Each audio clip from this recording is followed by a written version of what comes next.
Hi, this is Lou, and welcome to a new sketchbook session. In my sketchbook today, I'm trying out something a little bit different. Previously, I've used acrylic paint on top of watercolour, but I've never tried it underneath, and I thought it might work quite well as a resist. So that's what I'm trying today. In the little bottle, I've got some titanium white paint. It's got a little bit of water in it, just to give it a little bit of fluidity and help it flow nicely through this very fine nozzle. And I'm creating a really simple pattern, just dots, and I'm working around in a square. I'm trying just to be fairly loose with where I'm placing them. I don't want it to look too rigid, I want it to look nice and handmade, and I'll just keep going until I get to the centre. Now I've got to be a little bit patient and wait for that to dry.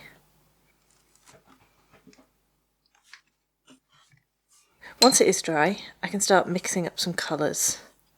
And all I'm going to do is put a wash of colour all over the page. You can see I've already taped the edge, and that should give me a nice kind of crisp line. And then I'm going to splodge some colours in. You can use whatever colours you like for this. I'm using a mix of blues and greens. So here I've got some phthalo turquoise. I'm mixing it with some perylene green and a little bit of indigo. And I might put a few areas of other colours in as well. I want some lighter areas and some darker areas, so there's a little bit of variation in tone across the page. I'm working from one corner to another.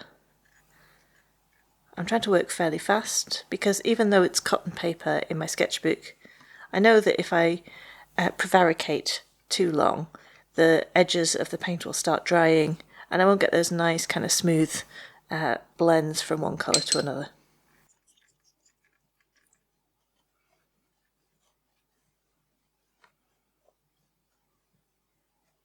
So far I think the resist element is working pretty nicely. I'm quite liking the way that you get those little highlights of white spots in amongst all of the colour, and I hope that retains its kind of nature once the paint's dry.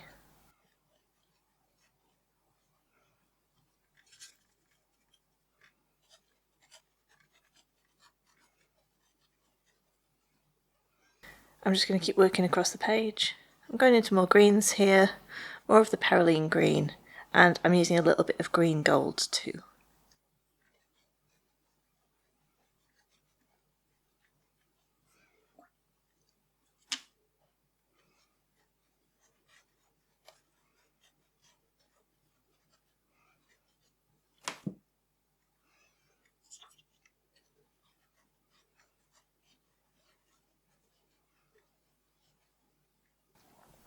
I'm having fun just splashing these colours on. I think there's a little bit too much in that corner, so I'll scoop that up and move it to the other side of the page. And then, because everything's still wet, I get the chance to kind of alter some bits if I want, and I decided I wanted some darker areas, because I know the paint will dry lighter. So where the paint is still wet, I can go in with some deeper hits of colour.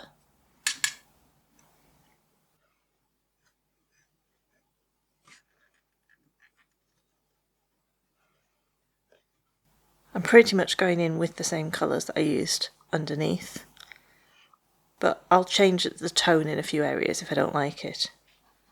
There's a kind of a paler patch on the left hand side that I think is looking a bit too weird, so I'll just cover that over.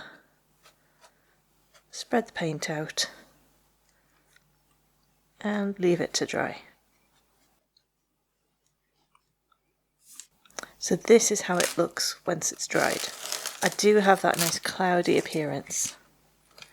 And I do like the way that the acrylic paint worked as a resist. I like that the watercolour didn't really stick to it, and I quite like that it created a little halo around each spot, a slightly darker area. You can see that better on the close-up. I think this is an effect I'll have to play with a little bit more.